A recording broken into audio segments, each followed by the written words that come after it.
Olha só, todos os dias, no Brasil, tem um jogo rolando que movimenta bilhões e bilhões em dinheiro de impostos. Sabe que jogo é esse? O das compras públicas. A gente está falando de um sistema que decide, assim, literalmente tudo, desde o uniforme escolar que uma criança vai usar até a construção de um hospital. E claro, num jogo com apostas tão, mas tão altas, as regras são absolutamente cruciais. Pois é, essa é a pergunta de US$ 1 milhão, né? O caminho que o dinheiro público faz, desde que sai do cofre do governo até virar um serviço ou um produto de verdade, é todo definido por essas licitações. Então, entender esse processo é, no fundo, entender como a gestão pública funciona na prática. Agora, e se o jogo já começar com as cartas marcadas? A fraude em licitações é exatamente isso.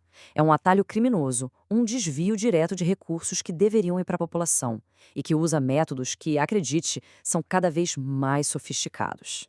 E aqui a gente vê como esses esquemas funcionam na vida real. Isso aqui não é rinho, não, é crime pensado, deliberado.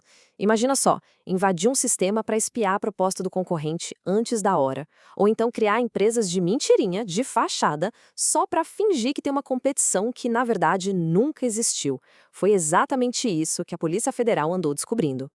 E olha, isso é bem real, tá? Aconteceu agora. A Operação Pedra Turva mobilizou a polícia no Distrito Federal, em Goiás, Minas Gerais, Pará. A investigação botou a lupa num esquema super complexo para fraudar leilões de áreas de mineração. Isso mostra que o problema tem uma escala nacional. E um dos jeitos mais clássicos de burlar as regras é usando os famosos laranjas. Tem um caso em Matilândia, lá do Paraná, que ilustra isso, nossa, perfeitamente. Pensa bem, uma servidora municipal, que por lei era proibida de comprar imóveis da própria prefeitura, o que ela faz? Usa o nome de outra pessoa, uma fachada, para arrematar 3 terrenos num leilão. Deu ruim, claro. No fim, ela foi condenada. E não só ela, o laranja e os outros cúmplices foram juntos. Bom, agora vamos falar de valores. E sério, os números são de tirar o fôlego. A escala do dinheiro público que está na mesa mostra bem o tamanho do risco e porque cada centavo precisa ser vigiado de perto. R$ 27 milhões. Esse era o valor de apenas 2 licitações para comprar armamento no Distrito Federal. E as 2 foram suspensas pelo Tribunal de Contas porque estavam cheias de irregularidades. E a velocidade com que esse dinheiro se move também é algo impressionante. Em Goiânia, por exemplo, autorizaram quase R$ 96 milhões em contratos num único dia.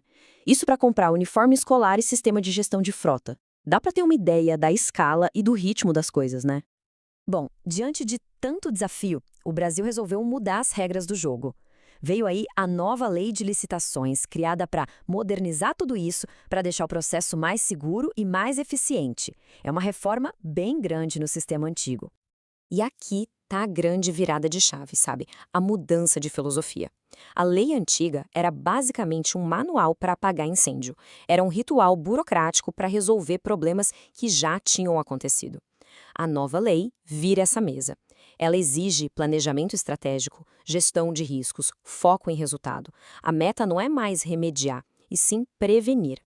Mas, uma lei nova por si só não faz milagre. Precisa ter fiscalização. E é aí que entram os tribunais de contas. Eles atuam como se fossem os árbitros do jogo, garantindo que as novas regras estão sendo cumpridas direitinho. Esse processo de fiscalização é até bem direto. Quando uma licitação é publicada, os técnicos do Tribunal de Contas vão lá e analisam o edital nos mínimos detalhes. Se eles encontram algum problema, tipo preços nas alturas ou regras que limitam a competição, eles podem simplesmente suspender tudo até que as correções sejam feitas. E o nível de detalhe que essa análise alcança é impressionante. Lembra daquela licitação de 14 milhões da PM do DF? O Tribunal de Contas achou de tudo ali. Cotação de produto que não tinha nada a ver com o que ia ser comprado, a recusa em usar um menor preço que eles mesmos pesquisaram, enfim, uma lista de falhas que mostra o rigor para proteger o dinheiro público. A fiscalização também serve para garantir que o jogo seja justo para todo mundo. Lá em Mato Grosso, por exemplo, o Tribunal de Contas interveio para impedir que uma empresa fosse tirada de uma licitação injustamente. A regra era clara: uma punição que a empresa sofreu numa cidade não pode valer para outra. Foi uma ação bem direta para proteger a livre concorrência. Ok, com regras novas e uma fiscalização mais atenta, o próximo passo é a adaptação. A gente começa a ver a administração pública se mexendo para ter uma postura mais proativa, investindo em treinamento, em colaboração, tudo para melhorar a qualidade do gasto. E isso já está acontecendo.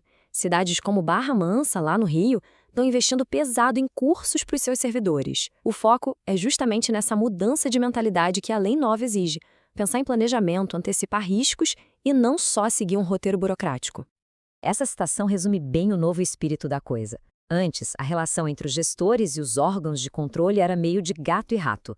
Hoje, a busca é por colaboração. Em Gurupi, no Tocantins, a prefeitura foi lá conversar com o Tribunal de Contas para alinhar os pontos, buscar orientação e assim qualificar os projetos.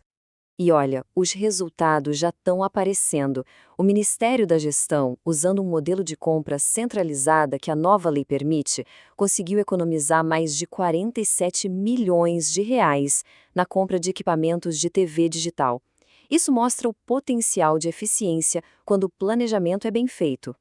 Bom, chegamos ao final da nossa análise. A nova lei de licitações e uma fiscalização mais ativa, sem dúvida, são um avanço enorme. O foco mudou para planejamento, eficiência e integridade.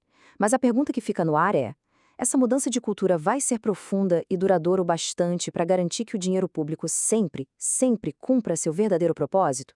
A resposta, eu diria, ainda está sendo construída.